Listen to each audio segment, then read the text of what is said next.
2025 Silverstone Festival. Let's go racing.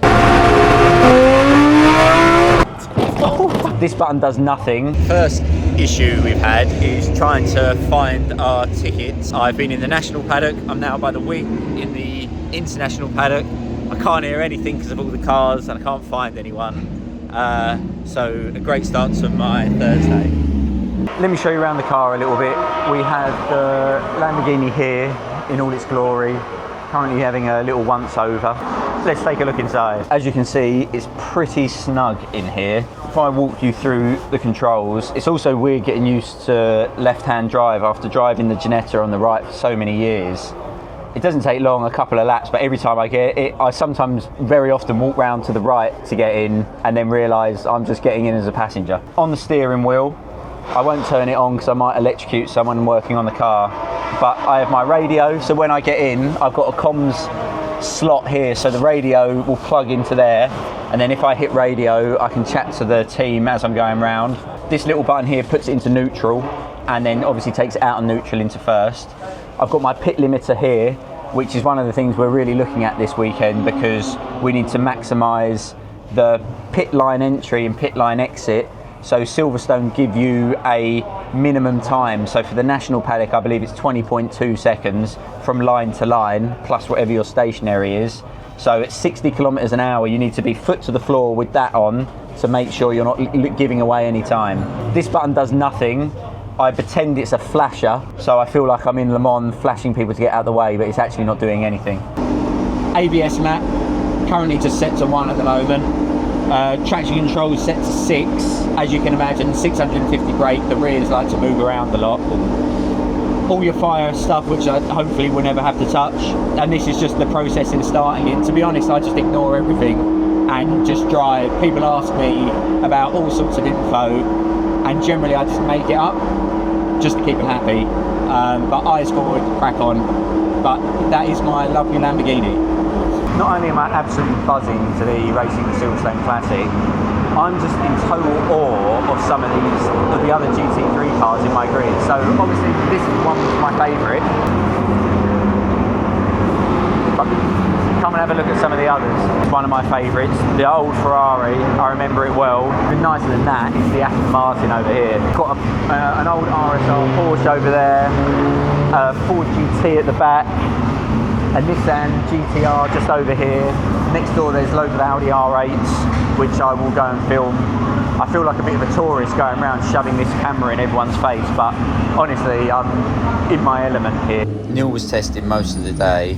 I had one session in the afternoon lined up, but I just had to wait around and didn't know what to do with myself. You don't have to film now. I'm filming. You don't need to film. But I want to film. I'm filming a Ferrari. Great bit of dad filming there. But in the meantime, I did get to watch the GT3 Buttes going round. We are now set up at Silverstone. We had one session, it was terrible. I did half a lap and I literally haven't driven the car in like 2 months. So when I got out and I put my foot down, I was like, holy shit, this thing is fast.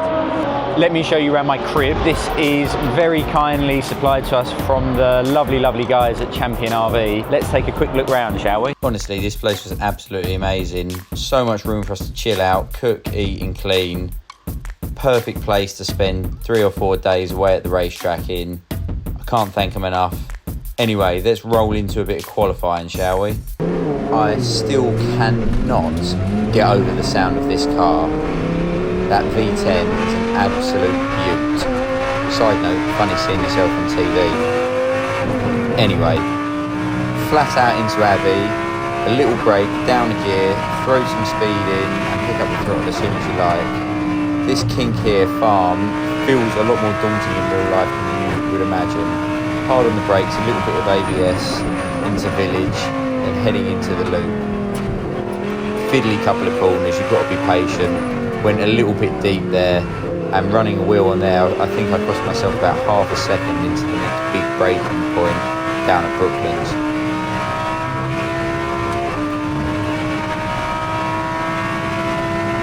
Trail the brake into this corner, get a little bit of car rotation, and as soon as you feel the car go light, you start to pick the throttle up. Veering off Luffield, just to get a good run out in second gear, hard on the throttle and let the car use all the circuits. On the national pits now, heading into Cops. I can't believe F1 cars do this flat out. It's quite a big corner for us in GT3. Break down a gear, take some speed in and pick the throttle up as soon as you're there, and turn a blind eye to track limits. Maggots and Beckett's coming up, one of the best corners in motorsport. Throwing it in there, hoping the rears are still sticking at this point, and then again, consciously trying to get a good run out of Chapel down the Hanger Straight.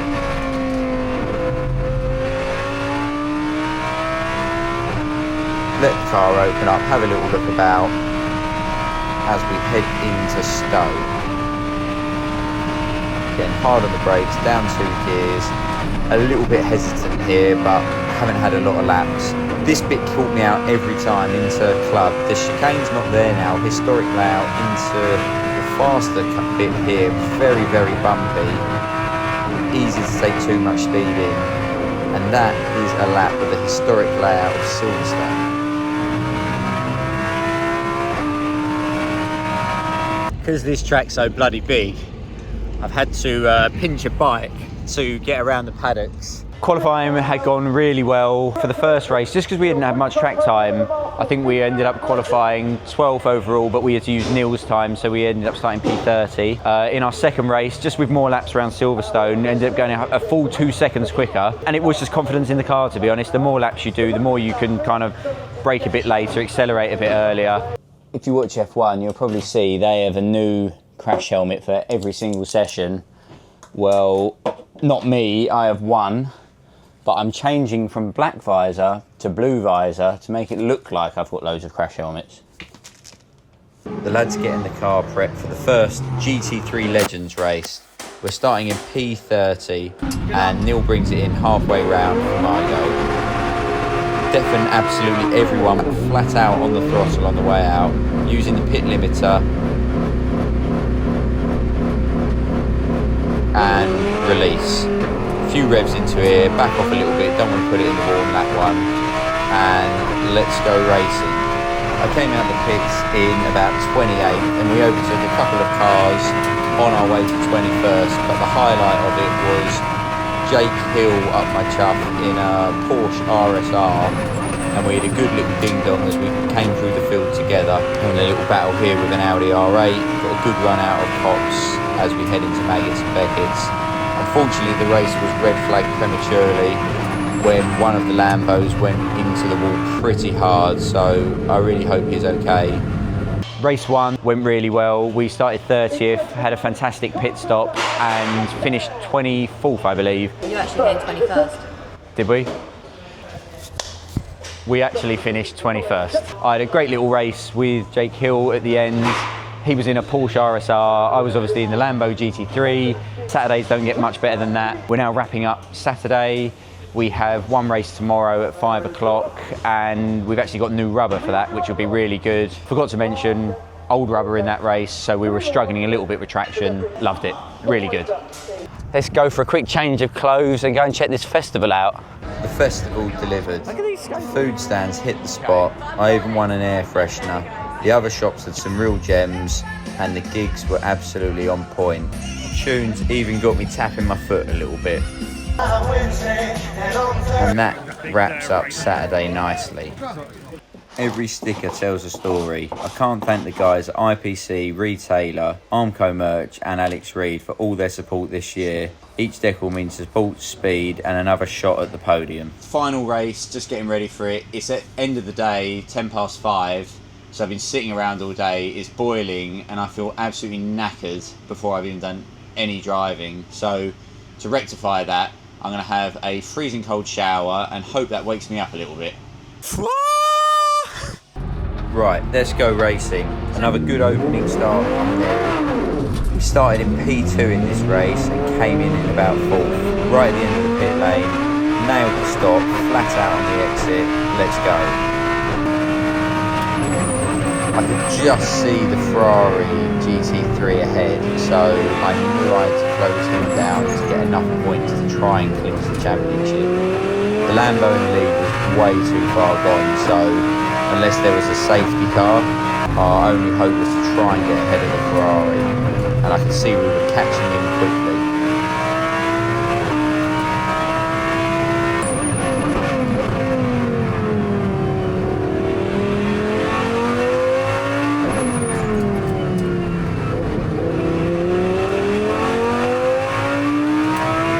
My arms are locking out a little bit too much in this car, but we'll rectify that with the front seat, I reckon. A little bit of GT4 traffic coming up, so I managed to just get up the inside on the way into Cox. Still managed to slow it down, get to the curb, and get a really good run off. The Ferrari had good top line speed, but we were definitely quicker through the corners in the Lambo. You can see a little bit of traffic coming up, so I'm hoping that's going to slow the Ferrari down on the exit of this corner.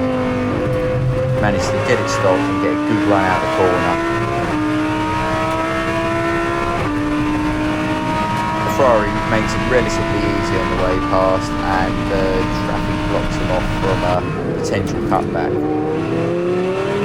But that was enough points to secure the championship. Now it's just trying to stay out of trouble, and coming past the back markers sometimes isn't the easiest thing in the world. A couple of laps to go now. I can just feel a vibration on the car. Just then, I feel like I've just had a puncture. The whole car dips down onto the front left, and I've asked how long's left, and he said to check the flags out. So 2 corners to go. I just had to crawl round. This felt very Lewis Hamilton in 2020, I think it was. But that was it, job done, enough to clinch the Masters GT trophy for 2025 with Neil. Absolutely buzzing.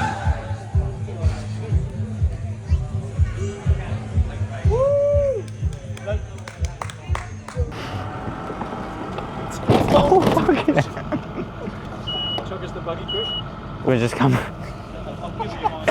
You go over that full speed.